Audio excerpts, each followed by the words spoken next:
So, you have a core statement, and some of these things you may not have depending upon your type of business. You may not have intellectual property. You may not have a lawyer as an advisor. You may not have an accountant yet. But those are things for you to look at. Maybe you don't have an advisory board. But people are trying to see, where are you getting your information? What have you done? What's your background and your team's background? That's very important because, as Christian talked about, we're going to be involved with you for several years. And I believe the statement is like for a venture fund and even for early stage investors, the average length of an investment is something like 7 years, which may be longer than most marriages. So you really want to be compatible, okay? You really want to be compatible. Yeah, you date that long, right? So this clarity that you have on a one-pager is really critical for you. It'll also, you're probably using your pitch, your elevator pitch in the first paragraph. What is my company? Okay, where am I going? That's in that first pitch. Take a look at it. AngelSoft, I believe, is free for the first 3 or so that you load on. I think probably your website, Melissa and Linda, has that focus too in terms of a one-pager. And that is really critical because Jumpstart has events in which we invite entrepreneurs to, and we say, you send us a one-pager, and we'll decide whether or not you fit our technology requirements. Jumpstart invests $200,000 to $1 million in a first round, generally after friends and family. We are not in retail. We tend to be at sort of high-growth companies because, as Liz said, you have to understand the different kinds of investors. Because if you take money in from someone, generally you're going to have to sell the company to make an exit for them if they own 30% of the company. So they may not be along for a lifetime ride. If you've created a business that's really something that's employment for you and your family and a cash flow generator, or it's a service business which doesn't grow as fast, that looks for a different kind of investor. So you have to do that research and know where you are. But at the end of the day, if you're prepared with a one-pager for any kind of investor, if you're prepared with all the documents you need for due diligence, as Christian talked about, you're a serious person. And that's what they're looking for, a person who's committed to the investment. I can take questions on the one-pager, but I'm just going to go to the executive summary. The executive summary is a couple of pages. It gives you a little more chance to sort of sell your product and tell more about your product and why it's important and why it solves a pain point. Okay, because that's the issue. People are looking for a solution. So what is the pain and how do you solve it? And how much is it going to cost? Because sometimes people don't realize that when they come in looking for the first amount of money, they've done some projections of their needs, and it's going to require a lot more money to come in. So early stage investors are not looking to know just I need $100,000, $200,000, $500,000 today. They want to know that over the next 4 years you're going to need a couple, 3, 4, 5 more million, or another just $1 million to make it to cash flow positive. That's really important, and it's important for you to know and answer that early too. And that has to be in this plan. The other thing is you need to be, I put it down the bottom because it's so, my background is finance, and I used to have to write one-page summaries of very complex deals, one page, because the executives would only read one page. This is when I came out of grad school. So you have to do the same thing, and you have to use active voice. You have to be direct, no hemming and hawing. Okay, I have this. Okay, or this will be, very functional. And I think it's hard for women to do that. Sometimes women will soft pedal. Well, if this works well and it does all this other stuff, well, you can say our projections already have this because we will have accomplished this by such and such a date. You move it forward in a very active way. And you say what you have now, what you will have, what it requires you to do. And very, very clearly, this issue of companies pitching and highly technically trained people who need a different language cannot describe what they have in a lot of early stage pitches. So it's not women, it's men. Right? Yeah, no, amen. I can tell you that at Rosetta, I have 2 partners, a male and female. And ironically enough, although you were saying women, me and the woman were much more direct. My other partner is more of a technical guy. So we'd literally have clients say, well, like pen in hand, $1 million contract to build a website. And they would just look and go, you'll get this done for me on time, right? Me and Georgina, yes! Well, we're hoping that everything comes together the way it should, and we're looking to augment our, like a 20-minute answer, and not even a yes at the end of it. We're like, yes, we got it. So sometimes people just want to know that you're confident you'll do it. And they understand that yes means yes, and everything you believe into that, just give me the answer. Like, I don't need the 45-minute speech before that. Yeah, no, and I've dealt with a lot of engineers, and my background is also in pharmaceutical, and I do a lot of technology work, which in that environment, you're building the bridge. This is how I got here, plank by plank, and then therefore I got this. And investors don't care about that. They want to hear, you got this, okay, and then what does that mean for the implementation? So you can talk about the rest of it in due diligence, you can talk about how good your IP is and all sorts of things, but yeah, that directness is really important both in any activity you have with an investor as well as with the documents you have. And the reason, you have a business plan is so you can work through it too. So you can describe all these things, so you can run a cash flow, so you can see exactly what you need over this period of time. That's really important because if you can't describe it, you can't get there, okay? And that seems a very basic rule, but it's really important. The other thing that I will mention about the executive summary, on the front we look at advisors, okay? Not so much because we necessarily know them, sometimes we do, but the issue is I'm getting good advice. So like from Melissa and Linda, they're giving you advice, your attorneys are giving you advice, you may have an accountant, okay? And that just tells us this is a serious person. They're going to the people in their area that can advise them well, and they're listening to that. Because one of the other things investors don't invest in are people who can't listen. It's true. I mean, it's very, very true. Because if you can't hear what someone's giving you as good advice and counsel, then you're not going to be able to work with them. You're not going to date them past the first couple dates, right?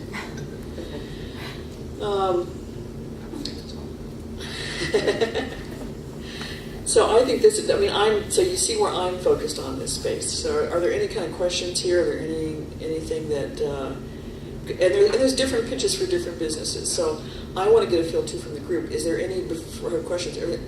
How many of you would say you're sort of in a retail space, you're retail products?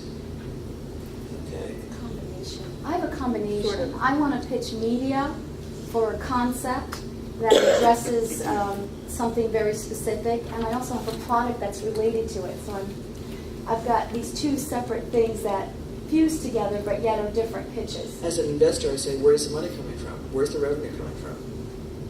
So when you answer that question, that tells you what the business is. Just one thing to mention, and I remember this a little bit from the last Own Adventures event, and I'm not trying to stereotype, I am a woman, but a lot of times, and for men and women, there's a certain inspiration or reason why you're in the business. It's fine to tell about that inspiration, but it should not take half of the time. I mean, we love to tell our stories and our future. I had an illness, and so I just had to do this. Tell it, but tell it fairly briefly. 2 sentences. Very briefly, exactly. Because we really want to know about the business. I mean, we want to know you're passionate, and that will put that affirming stamp on that passion, but that's not the whole pitch. Just be a little careful about getting too deep into that. And maybe that sounds awful and cold, but you don't have much time, so. Actually, I'll jump on that. I just worked and actually did some investment in a wellness company, and one of the founders had a very, I'll say, long personal story about her personal battles, cancer, and health issues, and blah, blah, blah. And every single meeting, every get-together, every time people met, it was at least half of the conversation. And I think to Liz's point, it's just a check that says you're passionate about what you do, that it's not just a money-making operation. So I do want to know that you're passionate about what this is, because I don't want to think that I'll invest and next week you go, I'm not that into it anymore. So just get the check, move on. It's very important. Just for the Christian and Liz, at the October 29th event, did anybody come into the pitching room with an executive summary for a one-pager? Just out of curiosity. I think and a couple people did. Would that have helped things? Well, say the question again? At the event, did anybody come in, out of all the women that pitched, did anybody come in there with a one-pager? A one-pager, I think somebody. Like physically? Yeah, physically. I think some people might have had, like Yeah, a lot of some people gave us materials. handouts, Okay, Yeah, there was some handouts, but I don't know if there was really a succinct one-page Right. summary. But people gave us some materials, pamphlets. Okay. Just wondering. I didn't read it because we were listening, and then we were on to the next one, so Right. It was quick. I don't think you need handouts. No? But a one-pager never hurts, I think. Well, Donna? one pager on all the companies that might be there pitching or something like that would be really interesting to anyone who's an investor, but it goes in your book, okay, maybe. Right. Exactly. And then people can look at that and say, hey, this looks very interesting, I want to talk to that person. That's, it's sort of like your elevator pitch in a one page. That's what my point is. If I had a product and I was coming to an event that I could potentially meet 10 investors, I'd probably have 10 one-pagers in my bag. Just say, you might not read this right now, but after the event, you might be interested in this if you like my pitch. Certainly wouldn't hurt. That's a good. It's like not having business cards, you're right? Exactly. And Jumpstart does this Meet the Angels event, where we take a one-pager from all the companies, put them in a book that for that day, send it to our members beforehand, but also give them a physical book so they can seek out the businesses that they want to talk to. It's an informal reception. We buy everybody a glass of wine, and that's it. Right. Do you want to talk more about the business plan, or are you? I think everybody here really understand. I mean, maybe not, but I will. I mean, we could talk for hours We about could a talk business for plan. hours That's about the the business problem. plan. But I wanted to talk sort of about the overall focus. But there's very specific parts to a business plan that you can. And I'm sure on the website there's information there. But what is the overview? Really the first two pages or so could be removed as your executive summary, and some people do that way. But essentially, you're focusing on what is the business. What's the management team? What am I going to accomplish? How am I spending the money I'm asking for? What are the milestones? What is the marketing plan? What do I have to do to achieve all these things in terms of hiring people moving forward? And a financial forecast. The financial forecast is really critical because if I see, we will also scan them for there are companies that are not growing big enough for us fast enough. So that's fine. It just doesn't meet our criteria. A lot of investors will not invest in pre-revenue companies.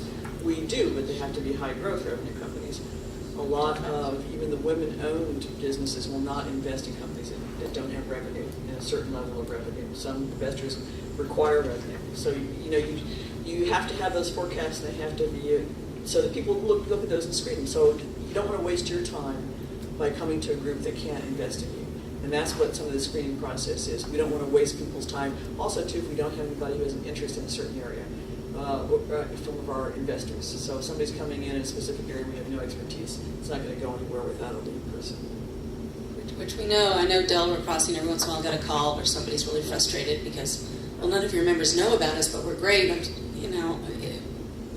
we are, as I say, we're volunteers, we're individuals. We need to have some knowledge of what we're talking to. So we apologize. But what is on a year schedule for Delaware Crossing and also for Jumpstart New Jersey? And Christian, you can answer this as well, even though you're a solo investor. Like the number of businesses that you bring your pitches in a year, and then what percentage of that would you say your group ends up investing in? That's one. that's a good question. And the second That's a good one- question. And not only can I tell you our stats, but I can tell you nationally how Angels do it, because we are actually, generally, we're not much different than VCs. We tend to invest in less than 10% of the deal flow that we see. And I'm pretty sure Delaware Crossing is the same way. We will do follow-on rounds, though, on companies we have already invested in that continue to perform well and need additional funding, which is, part of the issue of an investor. You want someone who will be there with you for the long run. Some groups don't do that. Some groups are one and done. You have to do your homework. So, we see a deal flow between 30 and 40 companies every month. And that doesn't even count the ones that are the boxing ring in Camden, which I throw out to begin with. It doesn't even go into the count. And so that is winnowed down to the ones from a screening committee of those the screening committee thinks our members would like to see for funding, or something that's really, or a member is investing in it. If a member is investing in a company, it goes right to the top, it goes right to our presentation group. We meet every month. We see between 3 and 4 companies, or we're going to see 5 companies this month. It's going to be brutal. Well, Yeah, and then what we do is every quarter we have this Meet the Angels reception where we shorten our meeting. and we have 10 to 15 CEOs of early stage companies in for a drink. And some of those people are maybe left of center, but maybe one or two of the members might like that as an investment. Some of them will impress people and be asked to come and present later on, or they might just get a lot of advice in terms of you should go see so-and-so. So it's that issue of the one page your business plan guides you in for a talk, which maybe leads to something else. It may not be an investment for us, but maybe go see so-and-so, they really like this space, go talk to this person, or here, talk to these. So it's actually a very good thing, and some of the companies network with each other too and do some business. Did I sort of take that? I think she thing? covered it, yeah. It's probably 5, I mean, it depends on what you count as an applying company. There are some sort of crazy companies that apply that just aren't in our box, but it's not easy. It's 5% maybe. So anyway, Kristen's up again. I think you had a question. Oh, sorry. I have and I apologize, a very basic question. As far as once angels invest, what is it that we as business owners, I hate to use the word but what is the relationship as far as what are you getting? Are you owning part of my company? Are you percentage of my profits? We're owning part of your company usually. Sometimes there is a security called convertible debt where it's a debt instrument, but it converts into equity. So usually the end game is equity. So it's risk capital. You don't really owe us anything per se, but we own part of your company. Generally, what is the percentage of wealth? Oh, well. 1 to 99. Usually it's a minority interest, usually, or groups, but not individual investors. But it could be a large minority, and it could also have certain control rights. So maybe even though you end up with 30% of the company, it depends on your valuation. If your company's worth $1 million and you need, $500,000, in the end, we're going to own a third of your company. $1 million plus 500, and we have 500. So, and maybe we get our money back first before anybody else gets anything, if the company makes money. Or even though we're a minority and we own less than half of the equity, we may have the right to come in and approve certain things, like if you want to sell yourself or pay yourself more than a certain amount of money or whatever. We'll have certain control rights. So it's a lot. You're bringing in, and this is why it's important the investor is right. You're bringing in someone who's going to have some say and is going to be there usually. I mean, there's passive investors out there, but it's, And can I make 2 comments just as on women investors, which I've seen over the years? There's a fear of having partners. Okay, you want to run everything yourself. Okay, and that may be appropriate in some cases, but if you really want to grow and you are not generating the capital yourself, you really have to have partners, and that's something that has restricted a lot of women's business growth. And the other thing, and I'm not singling you out, but women tend to say, "I apologize" when they ask questions. Don't do it. Don't do it. You don't have to apologize on a question. It's just a smart thing to do, but something that we tend to do is deferral. So I throw those out for you to think about. no, that was a good question.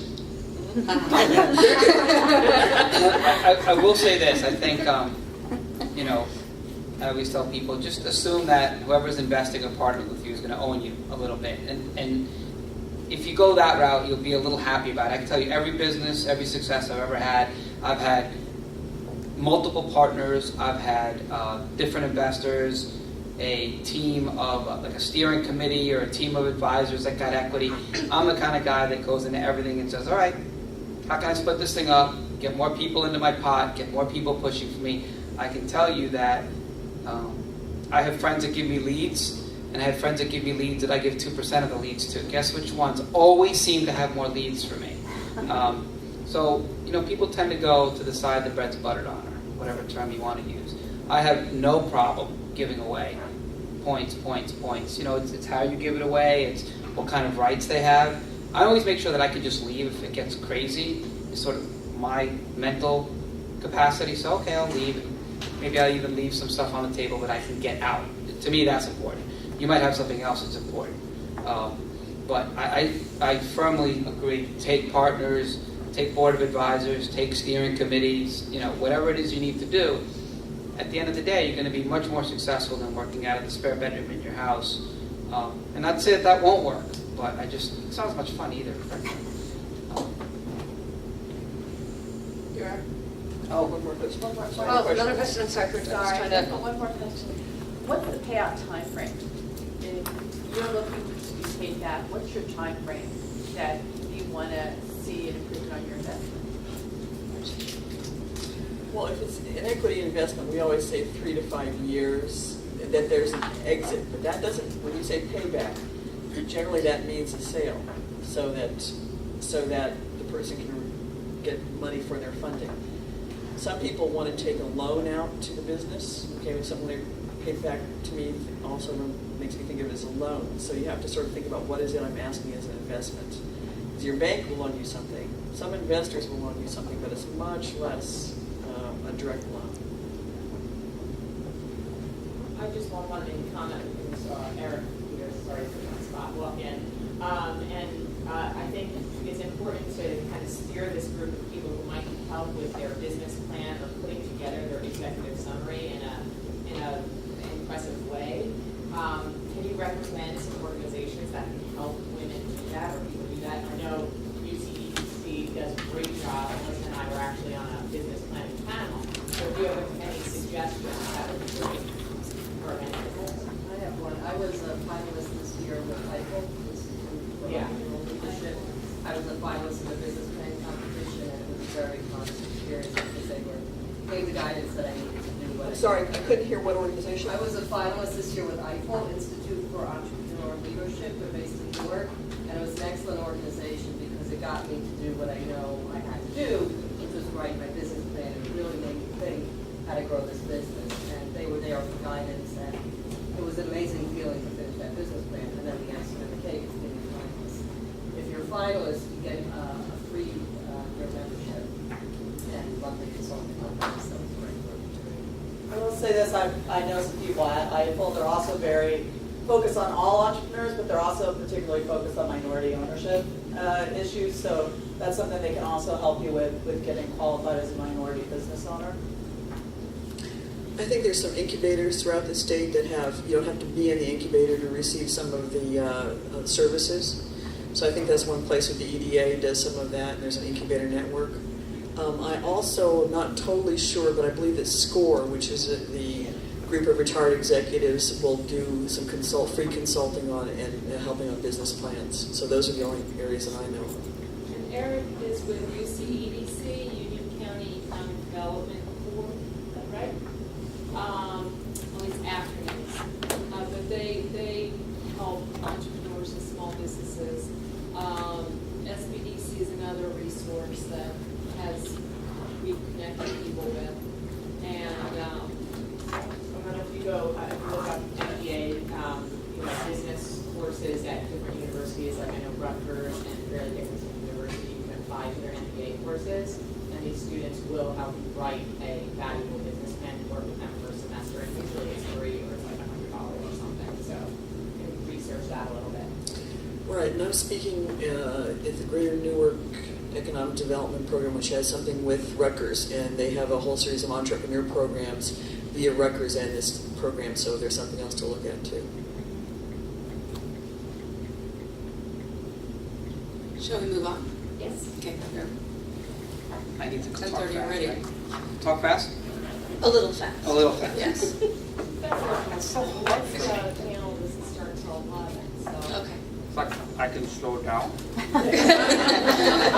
We still have quite. We still have So a few I'm going to go topics. over very high level about financials. So these are just to give you some thoughts about how to present your financials. I'm not getting into the nitty gritty of actually creating a spreadsheet. So figure out clearly how you make money. I think you mentioned earlier. You said, "Oh, I have this idea and this idea." And Captain said to you, "Well, how are you making money?" When you're presenting, this needs to be a laser. Like you cannot be more focused on this. And I would recommend pick one, maybe two. And I say that because I hear a lot of people that say, well, how do you make money? Well, I've got this website that's subscription and we've got ads and we do this and we're networking. Da, da, da, da. Just what's your main way to make money? Use that one. And then later say, we've also got additional revenue if you have that. But this is more of a personal thing, but I definitely like to hear that you're also laser-like focused on one way. So I guess going back to one of the companies I had, we made money based on people buying our subscription to our service. We also made money consulting because we became expertises in the area, selling additional technology, services, doing this, doing that. I mean, there was like 15 other things. But there were 15 other things. We made money doing this. So our company wasn't going to be successful if we didn't make money at that big one, because all those were, additional revenue pots. And I think it's important to, when you pitch it that way, know how your company makes money. Throughout financials, no blur.